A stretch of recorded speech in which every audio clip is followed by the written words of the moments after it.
Hey guys, how's it going? In this video here, the main idea of this video is to do a size comparison between the square off, the DGT Centaur, the Millennium King Performance, and the DGT Pegasus, along with just some discussion about the boards and their application. So with that said, I hope this video can help people make a better decision if they're in the market looking for one of these boards. And again, I still will be answering specific questions and comments here and there. So first of all, this is a square off, obviously. So I just want to go ahead and get the size out of the way here for this one. This thing here is about 18 inches by about 20 and a half inches. So you need to know you need that much real estate. 18 by 20 and a half inches. And just for size comparison, here is a 13-inch laptop here. And there's a coffee mug in the background, so as you can see how much space you would need. And not only that, just get your tape measure and calculate your dimensions, and then you'll see if you have enough space. Now, what do I like about this board here? This board, I like the color scheme of it, the gray, the off-white. I like the really white pieces that it comes with, and I also like the very jet black pieces it comes with. If you like playing longer games, say like games like longer than 30 minutes or maybe hour-long games, this board here could be a good option for you. Excuse me. Because again, online on the square off, within the square off ecosystem, there is quite a few people that plays long games with this board here. The Lichess and the Chess.com implementation is a little bit hit or miss. Sometimes you can catch a game pretty fast, sometimes you can't, but that could have to do with the fact that they have limited time controls that you can choose from. Also, you can set up positions on this board and play with this board, and you can also do study openers on this board. So in other words, you can they also have adaptive AI, which I think is pretty decent. They have different levels of the computer program to play as well. So as a chess partner, I think for around the $220, $250 price point, you can get some longer games online. And also, if you are, I'll say, in the rating range of say 1400 ELO or something like that, I tend to see a lot of people playing with these boards on the square off ecosystem around that rating. So that way you'd have a pretty good competitive field to pick from. So with that said, I'm gonna move on to the DGT Centaur. Now, before I measure the Centaur, I'm gonna set the Centaur up here with all of its pieces on it. Because there's one thing I gotta get out of the way right now before I begin, is that, let me turn this on. The Centaur has this one unique feature. In fact, before I measure, I'm gonna just tell you a few things about it.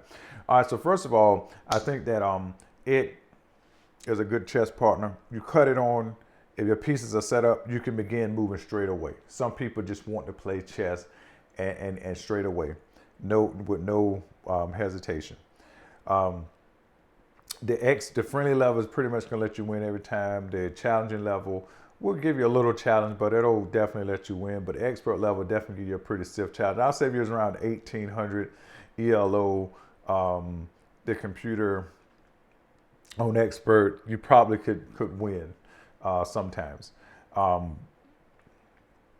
You can do position setups of this thing as well. You can also play two-player. Oh, that's one thing you can do at square off as well. You can play two-player mode. You can play two-player mode with all the boards we're going to show today, so I'll just say that. You can, the one thing that this does not have, you can't like store games.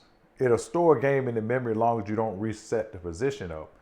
So you can come back to that game, or say if you're playing the computer, you can just cut it off and come back and complete the game.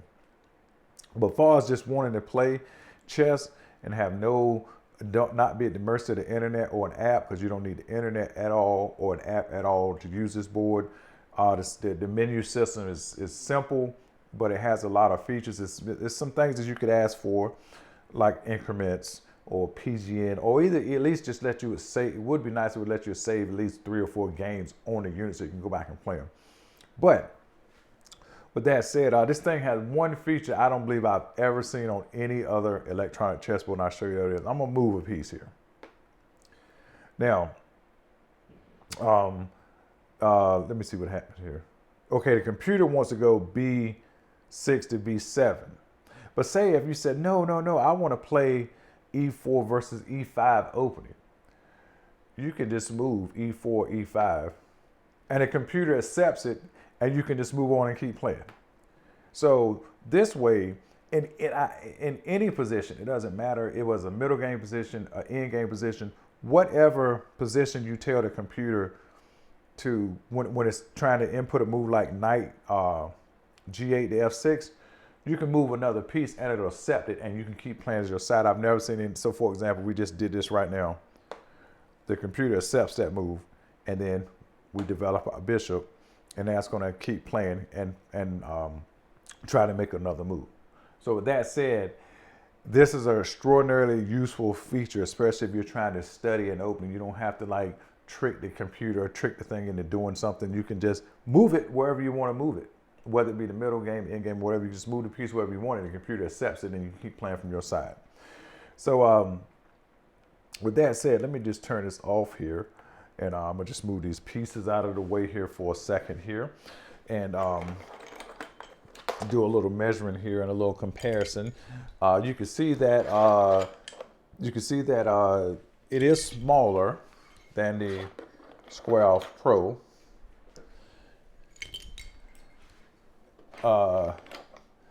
And let me get my tape measure here. So you're looking at needing about a 16-inch footprint. It's a little bit less than 16, but I'm gonna just round it to 16. You need about a 16 by 17 and a half inch footprint for this board here. So, with that said, again, the one thing I would say, if you don't want to play online and you just want a chess partner where you can just play and you can kind of play it how you want to play it from each side, I still could highly recommend the DGT Centaur in that case. All right, so now the next board that I'll show you all is actually, if it had one thing, actually it's about my favorite board, but it's probably about roughly the same dimensions overall as the DGT Centaur. It's just shaped a little different. The Millennium King Performance. Now, one thing right off the gate that a lot of people may not like is the fact that when you move the pieces, there are pressure sensors in here. And some people may be used to pressure sensors that's more sensitive than these. I'm not, again, like I said, I don't have that much experience with pressure sensors, so I can't compare, so I can't say what this should feel like or anything like that. But what I can say is this board has a lot of different features. If you watch my other video about the menu, this board is beautiful. Just the rest of the board, I like the look of them all. But like say if you wanted a wood look, you got a nice wooden frame here. I like the fact that the computer is built in on this side right here like this, where you can have everything here. Now, with that said, if this thing had the auto sensory capabilities for the pieces that the exclusive would have, this here would be, and also had a battery built into it, so you wouldn't have to keep it plugged into the wall or buy a modular set, and also had the Bluetooth built into it as well, so you wouldn't have to modulate it. This thing would be probably the incredible board that you want if it had those three things. Now, however, being that it is modular, you do have the options to buy those pieces or not. Maybe you don't want to spend the extra $90 or whatever it is on the battery, so you don't mind having it plugged up. That's okay. Maybe you don't really care about playing online, and you don't need the ChessLink piece to play online. But I could see this board, if they were to say make this board auto sensory for pieces, add the battery into it, add the Bluetooth to it, this board right here would easily be a $700 or $800 board, because as it stands as of right now, this board is I think around $400 or so, and probably the price is only going up because they're probably getting more rare and rare to be sold. So with that said, who would I recommend this board for? I'd recommend this board for somebody. Oh yeah, also the Lichess online works quite well trying to find games and things. So I could recommend this board for somebody who wants to play offline and play online, and have a pretty broad scope of competition like on Lichess, because they got a great parameters selection, so you can pick and choose the game how you want. So with that said, let's measure this thing here. So you're looking at about 17, a little bit more than 17 inches. Let's just say 17. 17 inches by about 15 and a half inches footprint you would need for this board here if you wanted to make room on your desk for it.